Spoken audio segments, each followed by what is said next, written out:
Hello दोस्तों, कैसे हैं सभी। उम्मीद है कि सब अच्छे होंगे। तो दोस्तों आज हम कक्षा 12 के गणित के अंतर्गत 7.1 समाकलन की एक्सरसाइज स्टार्ट करेंगे। तो देखो दोस्तों, पिछली वीडियो में हमने समाकलन के फॉर्मूले पर डिस्कशन कर लिया था।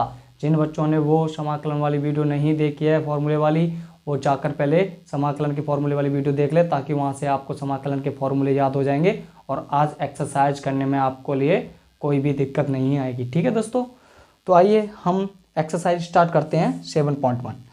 तो पहला क्वेश्चन दे रखा है हमारा, sin 2x का समाकलन करना है, वो भी निरीक्षण विधि द्वारा। अभी निरीक्षण विधि क्या होती है कि निरीक्षण विधि यानी डेरिवेशन का यूज कर हमें समाकलन निकालना है। ठीक है ना।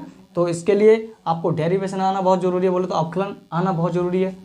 तो देखो दोस्तों, कैसे निकालते हैं डेरिवेशन का यूज कर हम समाकलन। ठीक है, तो देखो दोस्तों, इसके लिए जिसका हमें समाकलन निकालना है, ठीक है, तो ये पता होना चाहिए कि ये किसका डेरिवेशन होता है। यानी जिसका समाकलन निकालना है वो पता होना चाहिए कि वो किसका डेरिवेशन था। ठीक है ना, या किसका डेरिवेशन है। तो देखो दोस्तों, ये हमें पता है कि cos 2x का डेरिवेशन आता था। cos 2x का ही तो डेरिवेशन आता था। क्या आता था कि माइनस का sin 2x आता था। ठीक है ना। अब हमें मैंने बोले तो चिन्ह से या गुणांक से कोई मतलब नहीं है। ठीक है ना, यानी बोले तो चिन्ह नहीं देखना ना गुणांक देखना, बस केवल हमें ये देखना है कि sin 2x होता किसका डेरिवेशन है, तो cos 2x का होता है। बस इतना आना बहुत जरूरी है। यदि आपको इतना आ गया तो समझ आप निरीक्षण विधि से समाकलन बहुत इजीली कर लोगे। ठीक है, तो यही बात हम लिख लेंगे यहाँ पर कि d/dx cos 2x कि cos 2x का डेरिवेशन होता है sin 2x। बस ये देखना है और इसका क्या करना है, बस डेरिवेशन कर देना है कि कर दो। देखो इसका डेरिवेशन जब करेंगे cos 2x का तो क्या आ जाएगा कि माइनस का sin 2x। ये तो होता है cos 2x का, लेकिन इनटू में डेरिवेशन अलग करते हैं 2x का। क्यों? क्योंकि हमने जो फॉर्मूला पढ़ा था वो पढ़ा था केवल cos x का डेरिवेशन, जो क्या होता था माइनस के sin x। लेकिन यहाँ पर x की जगह 2x आ गया, इसलिए 2x का अलग से डेरिवेशन करेंगे। और हमारा मेथड भी यही होता है डेरिवेशन करने का कि पहले cos के हिसाब से करते हैं, फिर एंगल का अलग से करते हैं इनटू में। तो d/dx करेंगे किसका कि 2x का। ठीक है दोस्तों, तो देखो d/dx cos 2x बराबर माइनस के sin 2x, इसका तो हो गया था, और इंटू 2x का जब करेंगे तो कितना आ जाएगा, केवल 2 इंटू और x का 1, क्योंकि ये गुणांक है, गुणांक आगे आ जाता है और x का हो जाता है 1। तो दोस्तों अब क्या करेंगे, इतना काम करने के बाद इसे सरल कर लेंगे ढंग से। यानी कितना हो जाएगा cos 2x और बराबर माइनस के sin 2x, और ये 2 आगे आ जाएगा। अब क्या करेंगे कि दोनों ओर समाकलन ले लेंगे, दोनों ओर समाकलन ले लेंगे।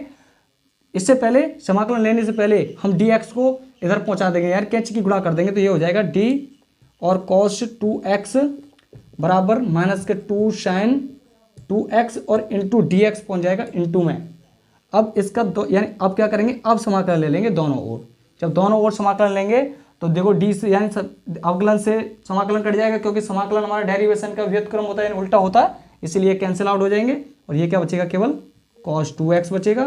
और ये -2 गुणांक हैं, ये प्रॉपर्टी जो होती है समाकलन के आगे आ जाता है, तो क्या हो गया, केवल sin 2x और dx। अब देखो, अब इसे -2 को क्या ले जाऊं मैं, अपॉन में ले जाऊं इधर को।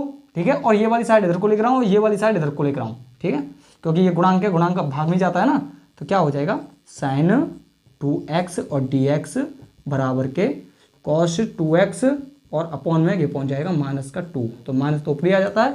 तो देखो दोस्तों, और प्लस का c लगा देते हैं हम अलग से जब भी यानी समाकलन करते हैं, तो ठीक है ना।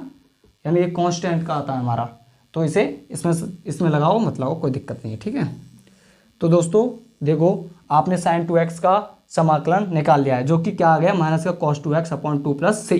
तो ये होती है हमारी निरीक्षण विधि, कुछ भी नहीं है। ठीक है ना, तो इसलिए आपको निरीक्षण विधि से समाकलन आने के लिए आपको डेरिवेशन आना चाहिए। और क्या देखना है कि ये देखना है हमें कि जिसका समाकलन निकालना है कि ये किसका डेरिवेशन रहा होगा। ठीक है ना, बस यही देखना है, और उसके बाद इसका डेरिवेशन कर देना है कि ये cos 2x का डेरिवेशन होता है, इसी का डेरिवेशन कर देना, और बस इजीली आपने निकाल लोगे। ठीक है, तो दोस्तों हम क्वेश्चन नंबर 2 की बात करते हैं इसी प्रकार। ठीक है, तो मैं इसे रफ कर रहा हूं, आप इसे नोट कर सकते हो।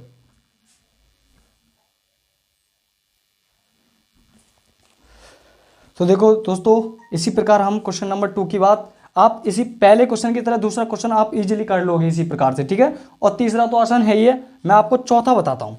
चौथा थोड़ा हार्ड सा है, इसे बता दो ताकि आपके समझ में आ जाए। तो ये क्या है कि ax प्लस बी का होल वर्ग, कि इसका हमें समाकलन निकालना है, वो भी निरीक्षण विधि द्वारा, ठीक है ना। तो दूसरा क्वेश्चन आपको बिल्कुल सेम टू सेम 1 की तरह है, ठीक है, आप इजीली कर सकते हो। तो देखो दोस्तों, चौथा क्वेश्चन कैसे करेंगे। तो देखो दोस्तों, ये देखो कि ए एक्स प्लस का बी यानी होल स्क्वायर है। इसे मान लो कि पूरा आगे एक्स है तो कि स्क्वायर है, इसका मतलब कि किसका डेरिवेशन रहा होगा, ये आपको पता होना चाहिए। कि देखो, जब भी एक्स की घात 2 आती है तो ये कब आती है, जब एक्स की घात 3 होगी। मान लो कि एक्स की घात 3 होगी, जब तो एक्स जब डेरिवेशन करते हैं एक्स के सापेक्ष, जब तो एक्स की पावर 1 घट जाती है, ठीक है ना, और 3 आगे आ जाती है। तो हमें तो केवल इससे मतलब है, हमें कोई कांस्टेंट को मतलब नहीं है, बस यही देखना है कि किसका डेरिवेशन रहा होगा। तो इसका मतलब ये ए एक्स प्लस बी का होल क्यू होगा, उसका ही तो डेरिवेशन रहा होगा। तो बस इतना ही देखना है और आपको इजीली कवर कर दोगे। देखो क्वेश्चन को, तो क्या है, देखो डी अपॉन डी एक्स ए एक्स प्लस का बी और होल स्क्वायर यानी होल क्यू को डेरिवेशन होता है, ये यही देखना बस। और इसका डेरिवेशन मार दो कि डेरिवेशन क्या क्या होता है, कि पहले घात के हिसाब से करते हैं, जो 3 आगे आ जाती है, और ए एक्स प्लस का बी और एक घात कम हो जाती है यानी 2 हो जाएंगी, ठीक है। और इनटू में अलग से डेरिवेशन करेंगे किसका, कि ए एक्स प्लस बी का। क्यों, क्योंकि हमने x की पावर n का पढ़ा था, ये तो ax प्लस बी की पावर आ गई, इसीलिए इसका अलग से डेरिवेशन इनटू में। तो देखो दोस्तों, ये तो यहाँ के यहाँ रन दो, डी अपॉन डी एक्स और ए एक्स प्लस का बी का होल क्यू और बराबर ये कितने, यानी इसका तो हो गया था ना, तो यानी 3 और ए एक्स प्लस का बी का होल स्क्वायर और इनटू इसका डेरिवेशन मार दो। ए क्या कांस्टेंट जो गुणांक है कूद कर आगे आ जाएगा, और एक्स का हो जाएगा 1 बोल, तो इसका हो जाएगा ए, और प्लस बी क्या कांस्टेंट, इसका भी हो जाएगा 0, तो ये आएगा केवल ए। तो यहाँ से आ गया 3a बाहर, ठीक है। तो इसे dx को मैं दूसरी तरफ यानी कैची मल्टीप्लाई करूंगा यानी कैची गुणा करूंगा, तो dx इधर को पहुंच जाएगा, तो ये हो जाएगा डी ए एक्स प्लस का बी होल क्यू और बराबर ये 3a हो गया, और ये है हमारा ए एक्स प्लस बी का होल स्क्वायर, ठीक है। अब क्या करेंगे, और इनटू में dx भी आ गया था, ठीक है, यहीं से।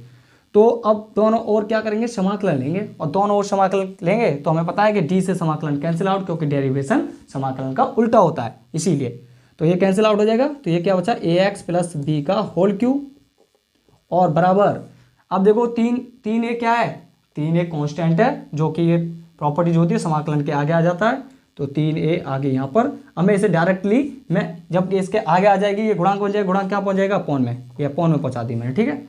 तो ये कितना हो गया, ए एक्स प्लस बी का होल स्क्वायर और डी एक्स।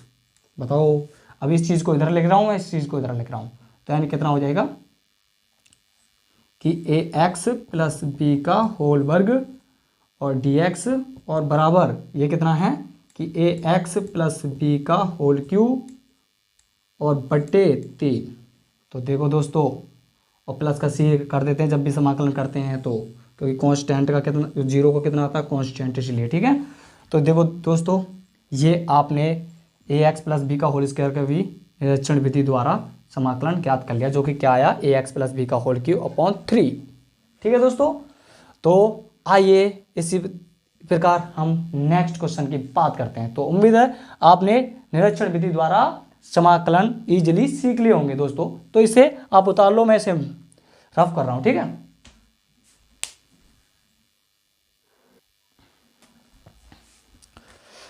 तो आइए दोस्तों, हम नेक्स्ट क्वेश्चन नंबर 6 की बात करते हैं, क्योंकि अब आपने 1 से 5 तक क्वेश्चन आप निरीक्षण विधि द्वारा इजीली कवर कर लोगे। आपने निरीक्षण विधि से समाकलन सीख लिए हैं, ठीक है दोस्तों, क्योंकि ये आपके लिए होमवर्क है। और आप पे क्वेश्चन नहीं हो तो मुझे कमेंट करना, मैं आपके लिए फिर से बताऊंगा, ठीक है।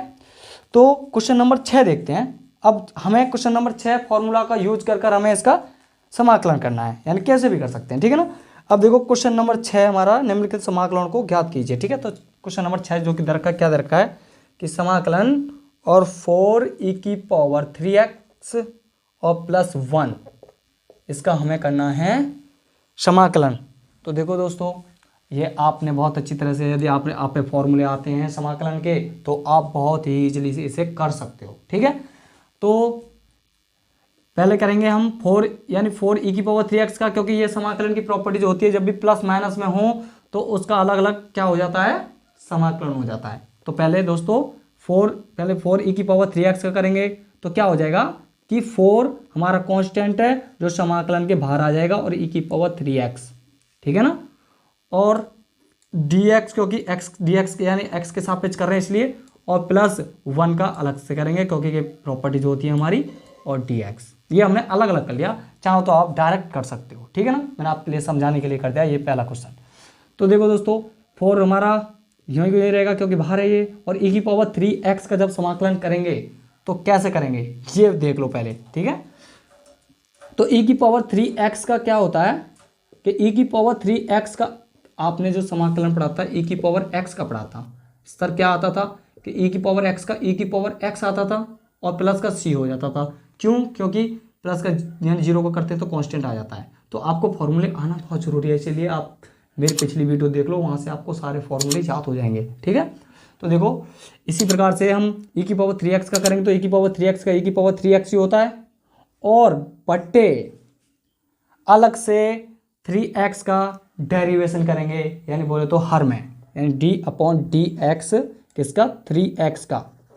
ठीक है ना दोस्तों, ये बात अच्छी तरह से रट लेना या याद कर लेना कि जब भी अवकलन करेंगे या समाकलन करेंगे तो पहले e⁻x के हिसाब से करते हैं। तो यदि e⁻x होगा तो अपॉन में नहीं करेंगे, यदि अगर x की जगह कुछ अलग बैठा है तो उसका अपॉन में डेरिवेशन करते हैं, वो भी अलग से। ठीक है कि नहीं? तो अब नेक्स्ट बात करता हूँ, प्लस आ गया। अब 1 का तुम्हें पता ही है कितना होता है, x होता है। ठीक है ना, तो इसीलिए बच्चों आपको ये एक्सरसाइज करने के लिए आपको फॉर्मूले आना बहुत ज़रूरी है, इसलिए फॉर्मूले आप ढंग से पिछली वीडियो में देख लेना, वहाँ से आपको याद हो जाएंगे। ठीक है, और प्लस सी की यानी अब प्लस का सी होता है 0 का कांस्टेंट। ठीक है ना, ये प्लस सी हमें करना पड़ता है। तो ये कर दिया हमने समाकलन। अभी समाकलन क्या है, लेकिन भाई अभी हर में डेरिवेशन करना है इसका। ठीक है ना, तो 4 कितना हो जाएगा, ये तो यही रहेगा e⁻3x अपॉन, देखो 3x का डेरिवेशन तुम पे आता ही है कि 3 × 1 और प्लस इसका तो हो गया, इससे तो कुछ कहेंगे नहीं। ठीक है, अब इसका क्या है कि इसके 4 की इसमें मल्टीप्लाइज कर दो कि 4e⁻3x बट्टे 3 और प्लस 4x और प्लस का c तो है ही है। ठीक है ना, प्लस c अलग है क्योंकि ये दोनों का समाकलन का कांस्टेंट है। ठीक है ना, इसीलिए। तो दोस्तों ये आ गया हमारा समाकलन, जो क्या आ गया 4e⁻3x + 1 का 4e⁻3x upon 3 plus 4x plus c। तो दोस्तों उम्मीद है कि आपको समझ में आया हो। ठीक है, तो मैं नेक्स्ट क्वेश्चन 7 की बात करता हूं।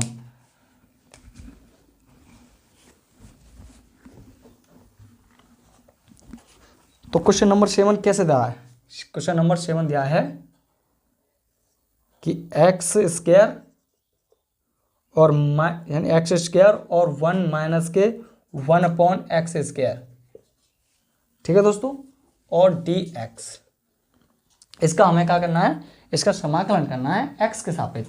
तो देखो दोस्तों पहले सरल करने की बात आ रही है तो पहले सरल करेंगे, उसके बाद समाकलन करेंगे। तो देखो x² के इसके में मल्टीप्लाई कर दो, ये हो जाएगा x² और माइनस x² अपॉन x² के इसके अंदर मल्टीप्लाई कर दी और dx। ठीक है ना, अब तुम्हें पता ही है कि x² से x² कैंसिल आउट, तो क्या बचा, केवल x² और माइनस के 1, यही तो बचा। अब इसी का समाकलन करना है बस। तो देखो x² का समाकलन तुम पाता ही है कि x की घात 1 जुड़ जाती है और अपॉन में उतनी ही घात नीचे आ जाती है, यानी 3, क्योंकि आपने x⁻n का फॉर्मूला पढ़ा था समाकलन कि x⁻n + 1 अपॉन n + 1। ठीक है, तो दोस्तों आप ध्यान से, आपको फॉर्मूले सभी याद होने चाहिए।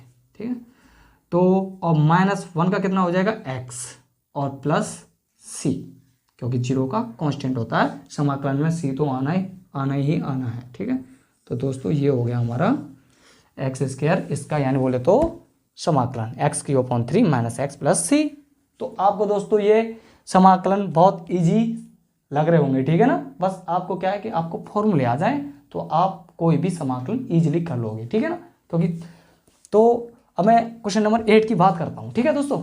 इसे मैं रफ कर रहा हूँ, आप इसे नोट कर सकते हो जल्दी।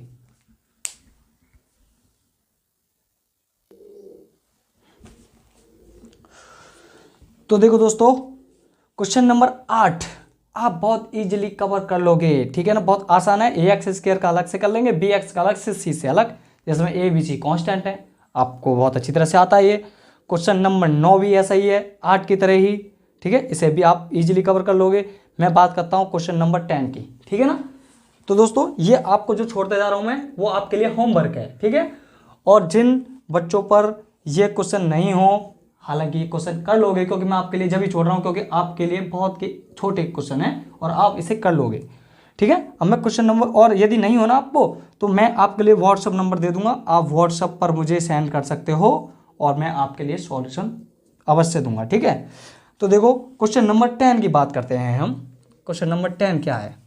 क्वेश्चन नंबर 10 दिया है हमें समाकलन, और ये दिया है कोष्टक में रूट एक्स और 1 - 1 अपॉन अंडर रूट एक्स का होल वर्ग और डी एक्स, इसका हमें करना है समाकलन।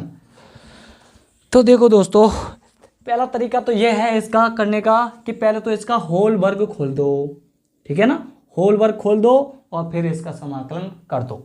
और दूसरा तरीका है या फिर डायरेक्ट कर दो, लेकिन डायरेक्ट ये है गलती होने के साथ चांस होते हैं, इसीलिए इसे होल वर्ग खोलो पहले। तो क्या होगा कि रूट एक्स का वर्ग खोलेंगे तो ए माइनस बी का होल वर्ग तुम पाते ही है, जो केवल एक्स होगा, और -1 अपॉन एक्स होगा, क्योंकि सॉरी प्लस, क्योंकि ए माइनस बी का होल वर्ग होता है ए का वर्ग प्लस बी का वर्ग और माइनस के 2ab, ठीक है ना। इसका वर्ग करूंगा तो रूट खत्म हो जाएगा और आ गया माइनस का इन दोनों का दुगना, जो कितना हो गया कि रूट एक्स और इंटू 1 अपॉन रूट एक्स, ठीक है दोस्तों। ये हमने होल वर्ग खोल दिया। अब या यदि आपने होल वर्ग खोल दिया तो अब देख लो क्या क्या चीज़ कट रही है कि रूट एक्स खत्म। अब बचा हमारा केवल, इसे ढंग से लिख दो कि x प्लस क्या ये 1 अपॉन एक्स यूँ की यूँ है, और -2, क्या से तो 2 ही बचा, बस 2 क्या, ठीक है कि नहीं, और dx।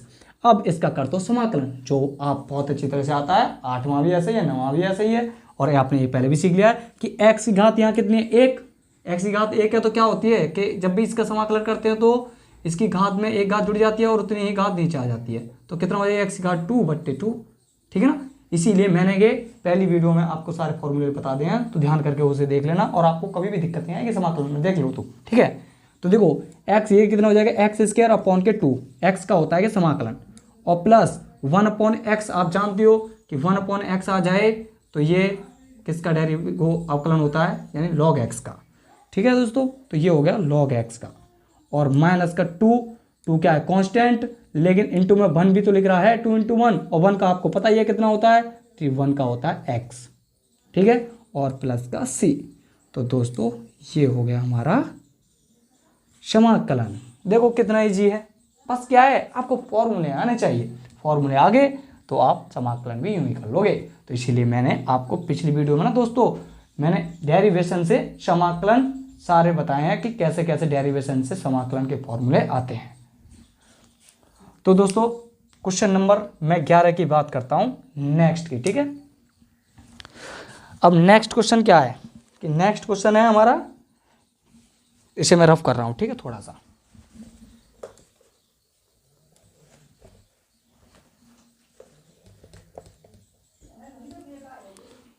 तो क्वेश्चन नंबर 11 दिया है दोस्तों कि x³ और प्लस के 5x² और माइनस के 4 और अपॉन में सबके x² अलग से और dx, इसका हमें करना है समाकलन x के सापेक्ष। तो देखो दोस्तों, सबके जो सबके बट्टे में हो वो अलग अलग के भी तो बट्टे हो जाता है, यानी बोले तो इसका सब में भाग कर सकता हूँ, तो कितना आ जाएगा x³। जब x³ में x² से भाग करेंगे तो केवल दोस्तों क्या आएगा, केवल x ही तो बचेगा, और प्लस इसमें x² से x² का भाग करूँगा तो केवल +5 ही तो बचेगा, और माइनस इसमें ये तो पाई, ये तो नहीं रहेगा, ये तो भाग जाएगा नहीं, तो 4/x² और dx, ठीक है दोस्तों। इसे ढंग से लिख लेंगे और क्या है, बस एक्स प्लस 5 और -4। इसका तुम पे समाकलन आता नहीं है, इसलिए एक्स को ऊपर पहुंचा दो, जो किसकी हो जाएंगी -2 और dx, क्योंकि आपको पता है कि पॉजिटिव घात से ऊपर ले जाने के लिए नेगेटिव घात बन जाती है और नेगेटिव हो तो पॉजिटिव बन जाती है। अब इसका मार दो समाकलन, जो आप पे बहुत अच्छी तरह से आता है कि x का कितना होता है कि इसमें एक घात जुड़ जाती है और उतनी ही घात नीचे आ जाती है। तो यानी कितना हो जाएगा कि इसका जब समाकलन करेंगे तो x की पावर 2 हो जाएगी, एक घात जुड़ जाएगी और अपॉन में जितनी घात ऊपर थी उतनी ही नीचे आ जाएगी बट्टे में, और प्लस के 5 इंटू 1, क्योंकि 5 इंटू 1 भी तो है, तो 5 का कितना हो जाएगा कि 5x, क्योंकि 1 का होता है x, ठीक है, और -4 क्या है कांस्टेंट, और इंटू अब x का करेंगे x की पावर -2 का, तो इसमें क्या होगा कि इसमें भाई एक घात ना जुड़ जाएगी, जुड़ेगी नहीं जुड़ेगी, और बट्टे उतनी ही घात नीचे आ जाएगी। यही तो आपने सीखा था समाकलन, ठीक है कि नहीं, x की पावर n का और प्लस का c आता ही है हमारा कांस्टेंट, इसे आप ढंग से लिख देंगे। अब क्या हो गया x² और प्लस 5x और माइनस के ये हो जाएगा 5 की पावर x, केवल क्या बचेगी माइनस की बनी तो बचेगी, -2 से 1 गया तो -1 और नीचे भी माइनस का 1 बचेगा, -2 से 1 गया तो आप पता ही ऐसे ढंग से सरल कर दोगे x² और प्लस दोस्तों ये माइनस और ये माइनस क्या हो जाता है, ये माइनस और ये माइनस हो जाता है प्लस, और ये क्या है भाई x की घात नेगेटिव है, ऐसे नीचे ले जाऊंगा तो पॉजिटिव कर दूं, अच्छी नहीं लग रही थी इसलिए ये नीचे पहुंचा दी। तो दोस्तों और प्लस सी हमारा चल ही रहा था। तो दोस्तों ये हो गया हमारा समाकलन, ठीक है दोस्तों। तो उम्मीद है दोस्तों आपको ये समाकलन समझ में आया हो। मैं नेक्स्ट क्वेश्चन की बात करता हूँ, इसे आप रफ करो, मैं इसे साफ रफ करता हूँ, ठीक है।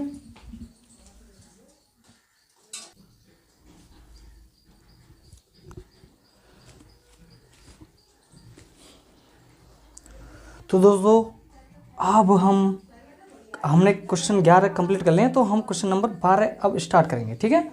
अब क्वेश्चन नंबर 12 क्या है ये देखते हैं कि 12 दिया है x का क्यूब और माइनस का 3x और प्लस का 4 और अपॉन का √3x, सॉरी √x, ठीक है नहीं, और dx था, है ये हमारा। अब इसका हमें करना है समाकलन।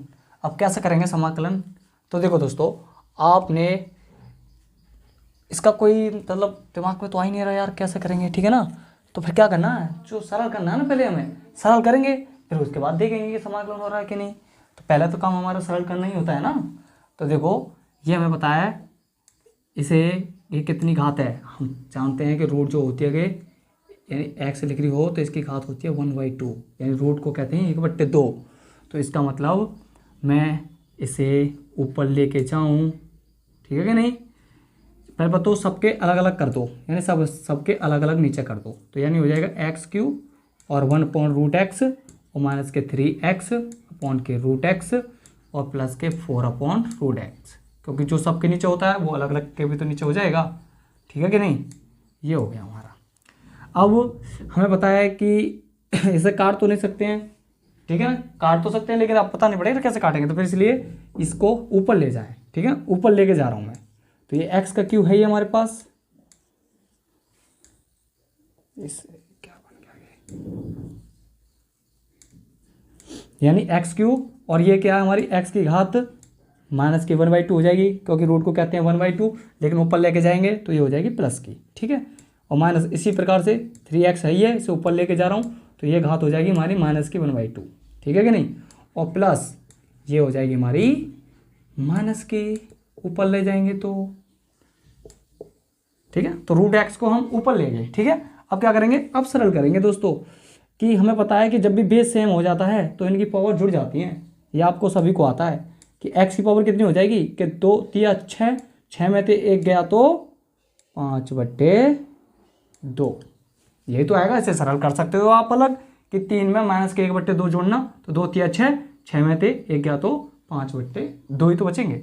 और माइनस ये कितनी हो जाएगी, देखो x की घात यहाँ कितनी 1 और यहाँ माइनस के 1/2, तो ये भी बेस इनका सेम है तो इनकी पावर जुड़ जाएंगी, 2 1 2 और 2 में से 1 गया तो 1/2, तो केवल क्या बचेगी घात x की 1/2 प्लस की, ठीक है कि नहीं, क्योंकि आधे में से आधा गया तो प्लस का ही तो बचेगा आधा, और प्लस ये आपको पता ही है ये कितना है कि ये तो यूँ कि यूँ रहेगा माइनस का 1/2, इससे तो कुछ कह ही नहीं सकते।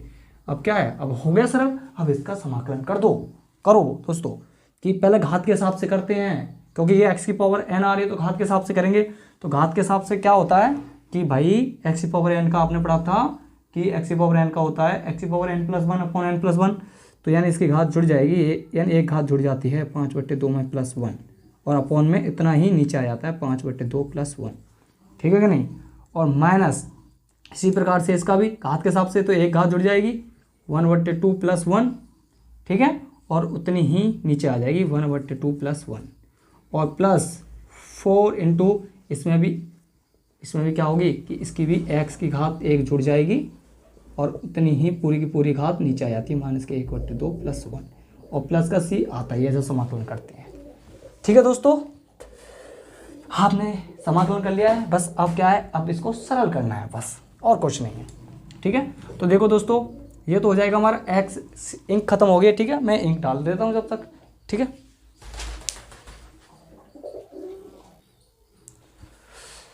तो देखो दोस्तों, यानी क्या हो जाएगा, x की पावर 2 × 2 और 2 और 5 यानी 7 बट्टे कितने हो जाएंगे, ये 2, ये जोड़ दिया हमने 2 × 2, तो 2 और 5 7, इसे भिन्न आपको सरल करनी आती होंगी, ठीक है। और ये भी हमारी इतनी हो जाएगी 7/2, ठीक है, इसे जोड़ेंगे तो, और माइनस का ये तो 3 हमारा है ही है, इसकी घात जोड़ेंगे तो 2 × 2 और 1 यानी बोले तो 3/2 हो जाएंगी घात, ठीक है।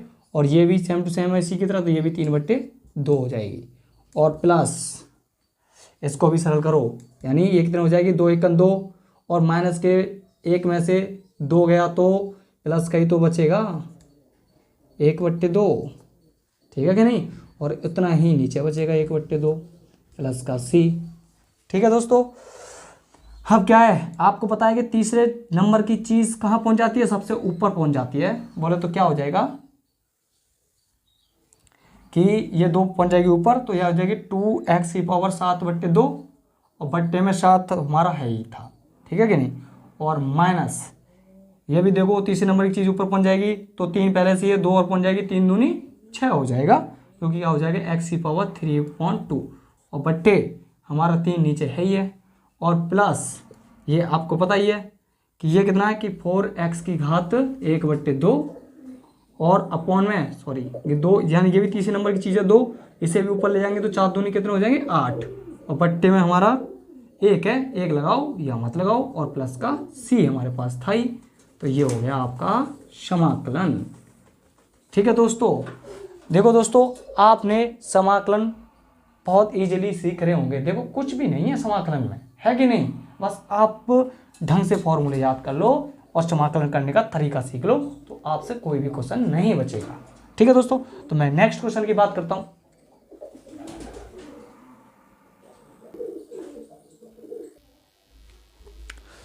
तो दोस्तों क्वेश्चन नेक्स्ट 13 देखते हैं। 13 क्या है कि समाकलन x³ - x² + x - 1 और अपॉन में x - 1, इसका हमें समाकलन करना है x के सापेक्ष।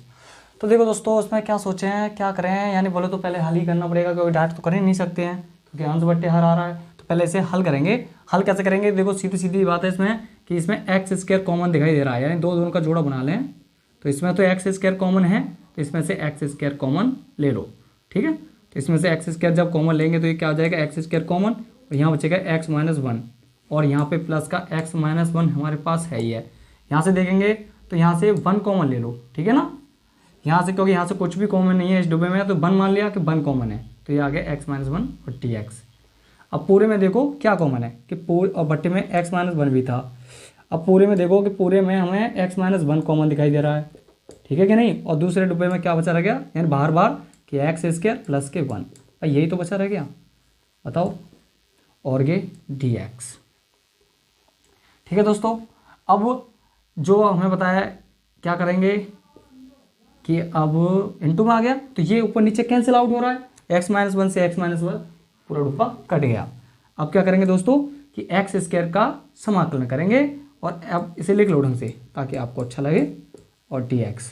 अब देखो x² का आपका आता ही है कि x³ और अपॉन में आ जाता है 3 प्लस का 1, क्योंकि x⁴n के हिसाब से करेंगे तो तो यही तो आता है एक्स की पावर 3 और यहाँ एक जुड़ जाती है और घात उतनी की उतनी नीचे आ जाती है। प्लस वन का कितना होता है, 1 का होता है एक्स, ठीक है कि नहीं, और प्लस का सी, ये हो गया हमारा समाकलन। ठीक है, क्वेश्चन नंबर 13 का। तो दोस्तों ये आपके लिए समझ में आ गया होगा। ठीक है, अब मैं नेक्स्ट क्वेश्चन नंबर 14 की बात कर रहा हूँ। तो दोस्तों क्वेश्चन नंबर 14 क्या है, तो दोस्तों देखो क्वेश्चन नंबर 14 आप स्वयं भी कर सकते हो, मैं आपके लिए हिंट दे देता हूँ। ठीक है, ये भी आपके लिए होमवर्क है कि देखो 1 माइनस एक्स है और फिर इंटू में रूट एक्स और डी एक्स। तो सीधी सीधी बात है भाई, कुछ नहीं कर सकते हैं इसमें, सीधे सीधे सरल कर सकते हैं। रूट एक्स के इसके अंदर मल्टीप्लाई कर दो कि रूट एक्स और minus x into root x, और इसको कहते हैं घात 1/2। चलो पहले बाद में लिख लेंगे, पहले लिख लो। ठीक है, यानी रूट एक्स की इसमें मल्टीप्लाई कर दी, और ये बताइए कि कितनी होती है घात 1/2, और माइनस ये तुम्हें पता है एक्स की पावर 1 है और यहाँ पर कितनी है 1, सॉरी ये तो एक्स की पावर 1 है ही है, और यहाँ कितनी है घात 1/2। अब देखो जब इसे सरल करेंगे तो ये तो यही रहेगा एक्स की पावर 1/2 और माइनस ये कितना हो जाएगा कि इनकी पावर जुड़ जाएंगी, ये बेस सेम है तो 2 1 2 2 और 1 3/2। तो देखो दोस्तों घात वाला आ गया, घात वाला तो मैं समाकलन बहुत अच्छी तरह से आता है, बोले तो इनकी घात जोड़ देते हैं उतनी की घात नीचे आ जाती है, ये आपको मैंने बहुत अच्छी तरह से सिखा दिया है। तो क्वेश्चन नंबर 14 आप स्वयं भी कर सकते हो, ठीक है कि नहीं। तो मैं क्वेश्चन नंबर 15 की बात कर रहा हूँ कि 15 में क्या दिया है, तो मैं इसे रफ कर रहा हूँ। ठीक है,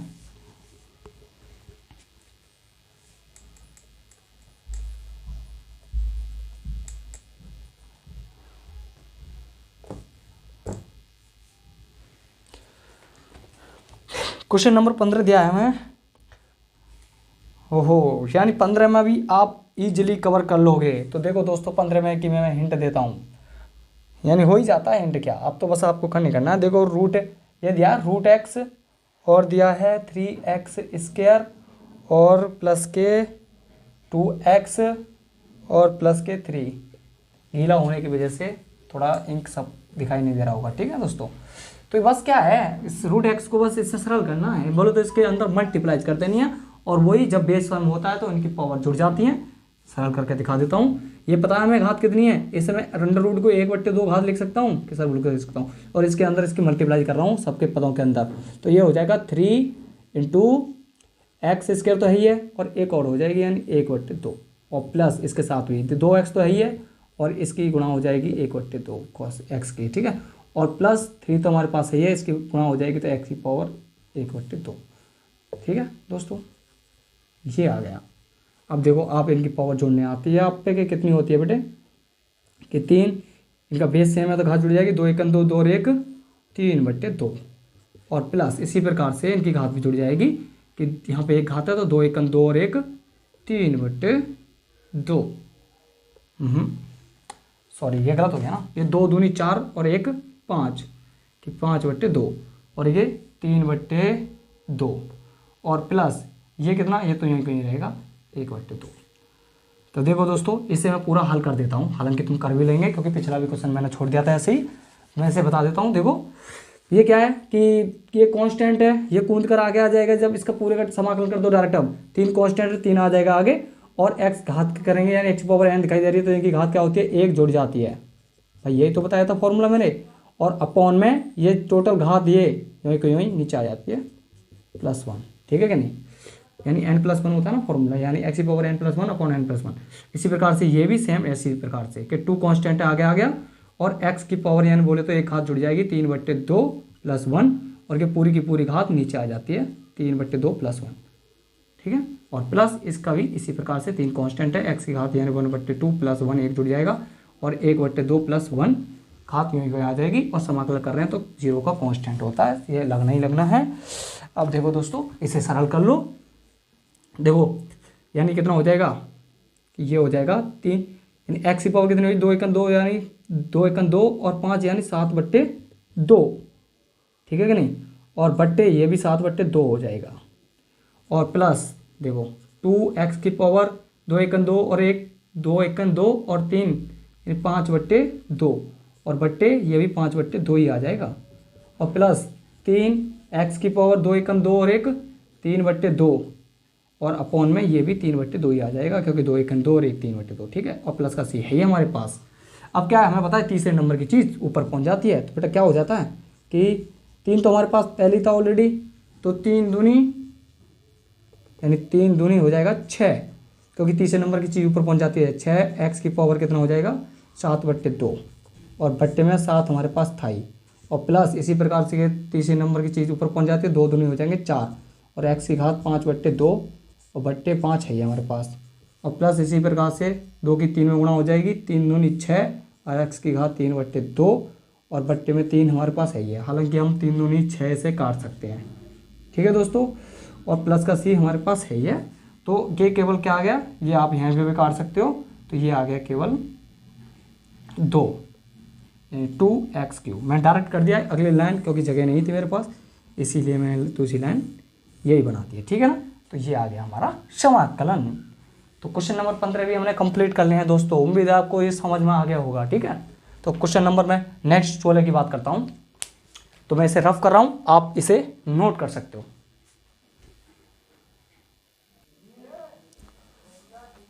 तो दोस्तों क्वेश्चन नंबर 16 और 17, यानी 16 और 17 क्वेश्चन बिल्कुल सेम टू सेम है, दोनों एक जैसे क्वेश्चन है। तो मैं 17 में क्वेश्चन मैं आपके लिए करा देता हूँ, 16 में क्वेश्चन आप स्वयं करना, ठीक है ना। दोनों क्वेश्चन सेम टू सेम है। तो देखो दोस्तों 17 में क्वेश्चन क्या है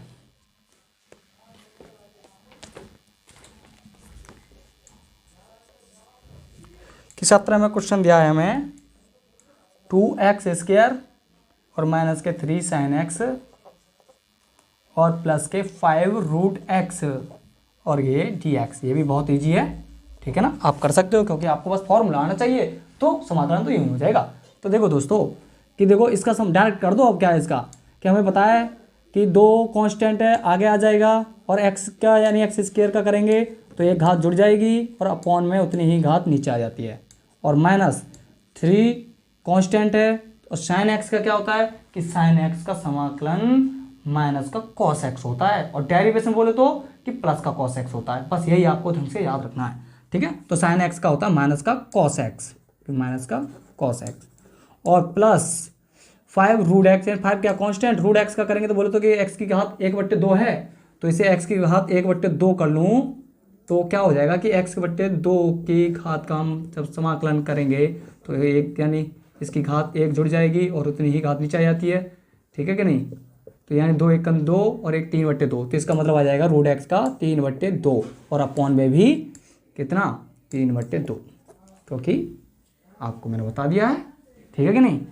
अब हो गया बस समाकलन। अब तो इससे सरल कर लो, 2x³ अपॉन 3 हमारे पास है ही है, और 3 सॉरी ये माइनस और ये माइनस गुणा है ना, इसकी माइनस माइनस हो जाएगा प्लस, और ये हो जाएगा 3 cos x और प्लस के 5/, अब देखोगे तीसरे नंबर पर 2 है और ये ऊपर जाएगी तो 5 दूनी कितने हो जाएंगे 10, x की घात 3/2 और बट्टे में 3 हमारे पास था ही पहले से।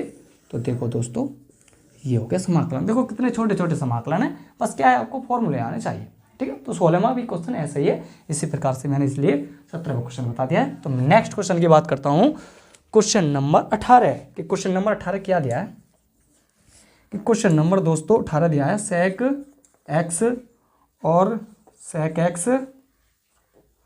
और प्लस के tan x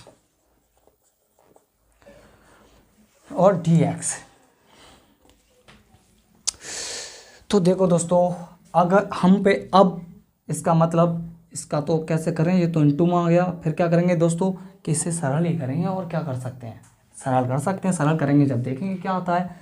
तो देखो दोस्तों sec की इसमें गुणा करेंगे तो बेटा ये हो जाएगा sec² x, ठीक है कि नहीं, ये हो जाएगा sec² x और प्लस ये क्या हो जाएगा बेटे sec x into tan x, ये आगे हो गया सरल होके।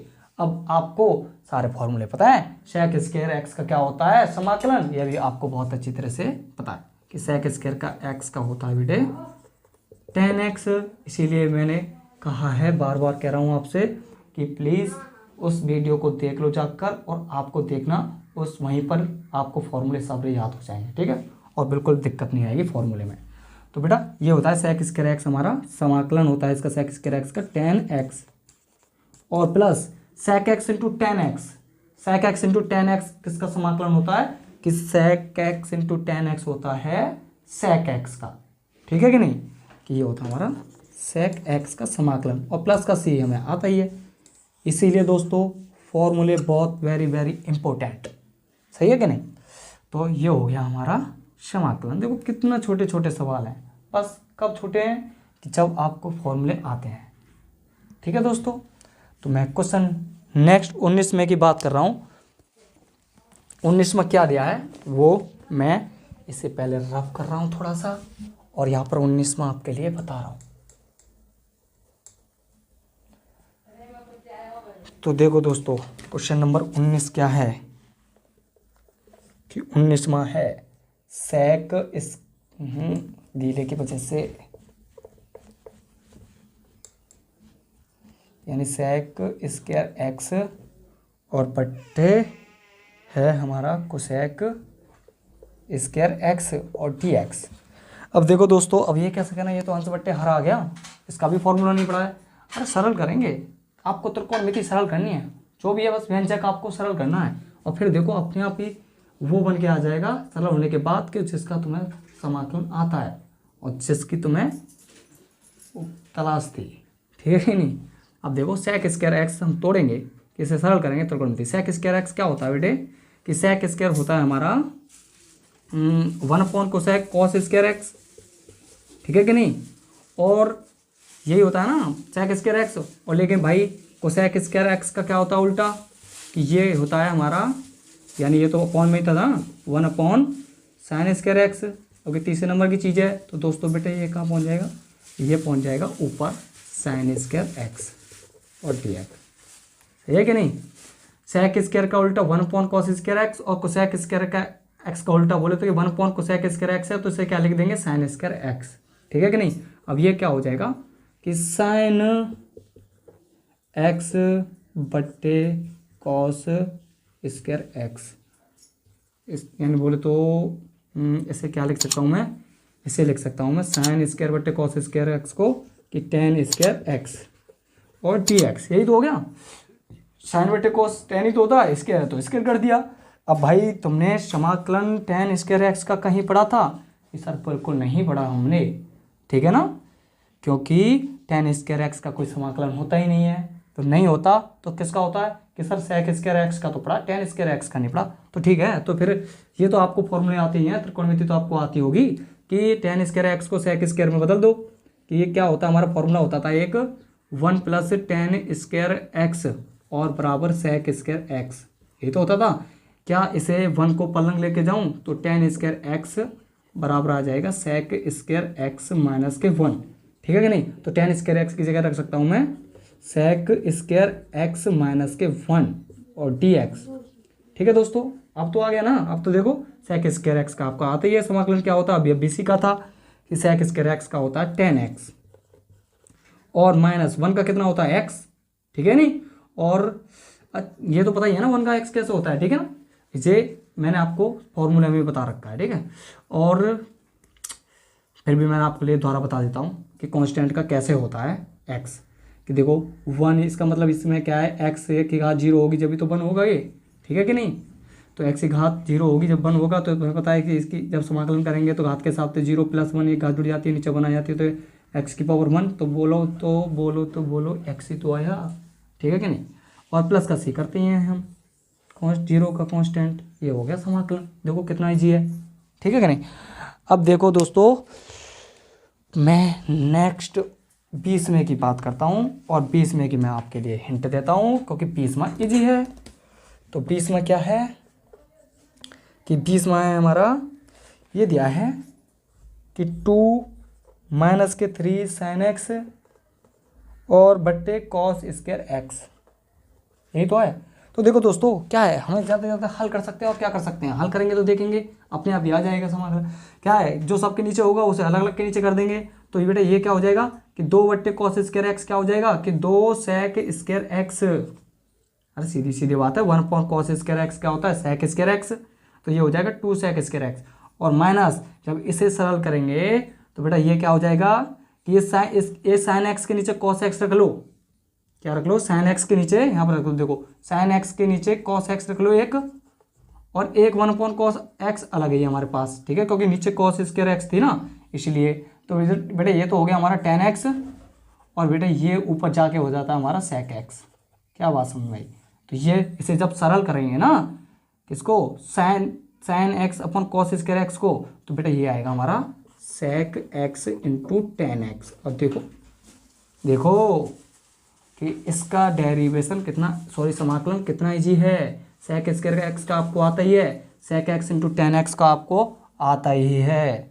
यही क्या था, देखो ये वाला ही बन गया सेम टू सेम, ठीक है। बस यहाँ से आपको पता चला कि आपको बस कोई भी व्यंजक तरह का हो और उसको पहले सरल करना है, डरना नहीं है। जब उसे सरल करेंगे, हल करेंगे, तो देखना आपको वो निकल के आ जाएगा जिसकी आपको तलाश थी, यानी जिसका आपको फॉर्मूला आता है, ठीक है कि नहीं। तो दोस्तों अब नेक्स्ट क्वेश्चन नंबर 21 और 22 आपके लिए ऑप्शन दे रखे हैं, ये बिल्कुल सेम टू सेम यही कहानी है इसकी, और आप देखना, यानी आप 21 और 22 क्वेश्चन नंबर स्वयं करना और आप इजीली टिक कर पाओगे निकाल कर, ठीक है। तो ये आपके लिए होमवर्क है। तो आज की क्लास में यहीं समाप्त करता हूं दोस्तों। तो मिलते हैं हम नेक्स्ट वीडियो में 7.2 के साथ और फॉर्मूले के साथ, ठीक है कि नहीं। तो दोस्तों यदि ये वीडियो अच्छी लगी हो तो प्लीज़ लाइक कर दो और चैनल को सब्सक्राइब कर दो और बेल आइकन प्रेस कर दो, ताकि जब भी नई वीडियो आए आपको उसका नोटिफिकेशन तुरंत मिल जाए, ठीक है दोस्तों। Tell me pretty lies, look me in the face, tell me that you love me.